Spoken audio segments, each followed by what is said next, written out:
I think we're done here.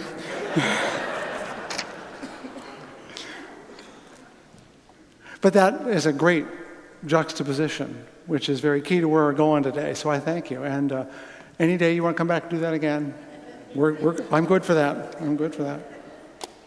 Yeah, church as cabaret works for me. All right.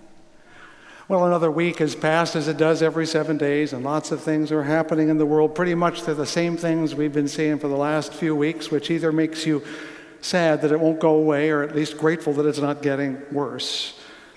No new catastrophes, except there seems to have been an earthquake somewhere in Burma or Myanmar, but because we can't hear what's going on there, we don't know how bad that is. And of course, we don't know what's happening with Libya, except that it seems to career from one bad thing to another. And at least around here, we know for one thing, it's not spring until it's summer. You know, I had enough of January. I don't think January reprise really works for me, but that's me. And I'm always here to remind you that the sermon is not my words, they're our words. You make them happen. You call them up out of me. And there are times when I'm struggling, when in a black church I'd be looking for someone to say, "Help him, Lord." Because it isn't about me departing and giving wisdom, it's about us finding our way to something we can hold on to. A truth, a hope, a dream, a love. And so help me. Help me as ever with your nods, with your attentions, with your snores, with your stalking outs in high umbrage, whatever it takes. Help me. Help me to help you make something true and good and beautiful happen today. Like I said, I truly believe that Jesus was the first religious liberal, and liberal religion, at least in America, has always proceeded from that assumption that if we stopped talking about the religion about Jesus and more about the religion of him, that if we looked at the man, not the myth, that if we paid attention to the story, not the interpreters, that we would have a more honest, more livable, more reliable person. And I still believe that. My dear friend, now deceased Forrest Church, got famous on a book he once wrote called God and Other Famous Liberals, and I think he's quite right. But I'm thinking at least Jesus can be lined up there. After all, they at least claim to be related, so you'd think the apple wouldn't fall too far from the tree.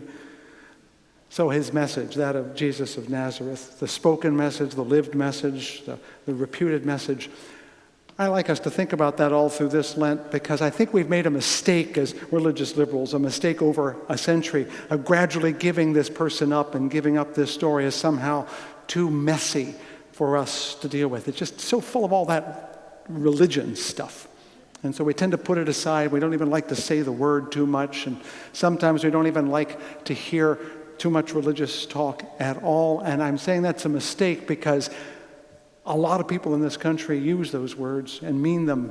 And if we are absent from that conversation, the liberal Jesus, the liberal God, the liberating Jesus, the powerful and liberating God, the ideas that I think will transform our world into a world that will be fair and wise, that message gets completely shut down.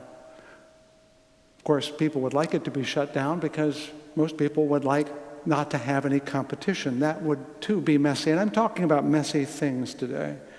I'm talking about messy things because you see the lesson this morning about the Pharisee and the publican was about a clean, orderly person over here and a very messy person over here, messy in the moral sense of the word.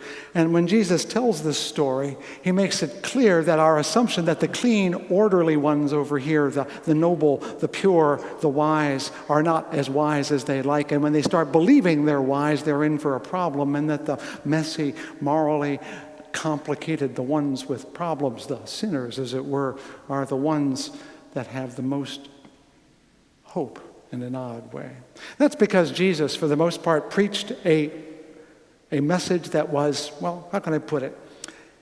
He wanted us to see a bigger picture than the one we're out there. So he challenged the limits people had. For example, he's famous for saying, man was not made for the Sabbath, but the Sabbath for man, meaning we were not meant to follow the rules just to follow the rules, but so that we would be enriched thereby.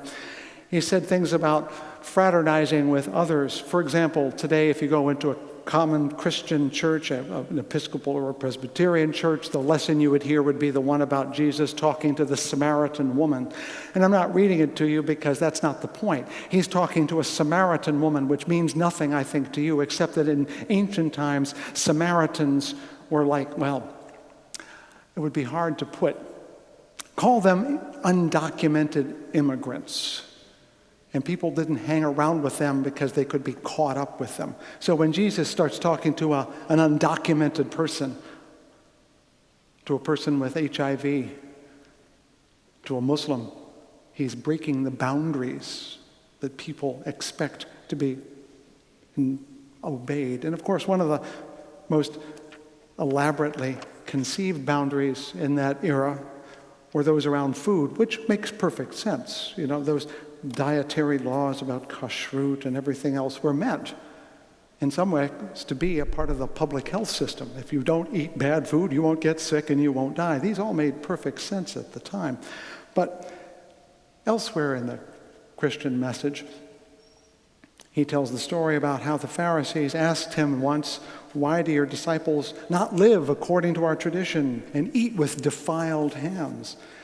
And Jesus called his friends around him and said, "Listen to me, all of you, and understand.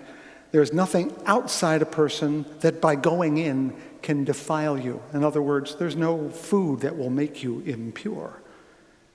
But it's the things that come out of a person that defile him. And you know that to be biologically true, but you also know that to be morally true. It's not our thoughts that make us wicked, it's our actions. In fact, he goes a little further and he scolds the scribes and the Pharisees, as they're called. Says, "For you give and tithe things like mint and dill and cumin, little bitty things, but you've neglected the weightier matters like justice and mercy and faith. These are the ones you ought to be practicing scrupulously, not the others." And then he uses one of my favorite phrases.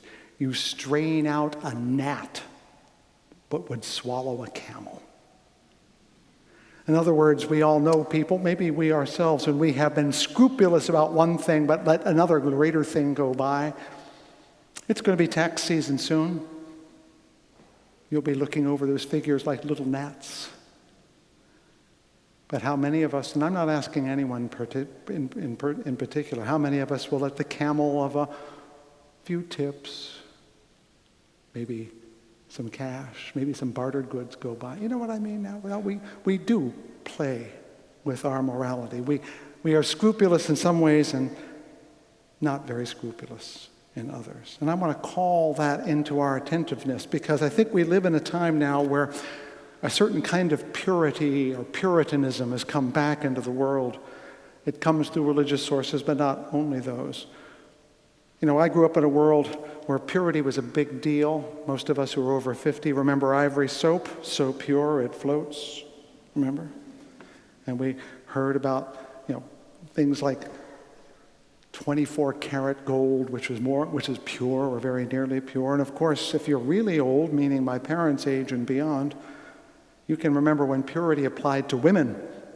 They had to keep their reputations pure.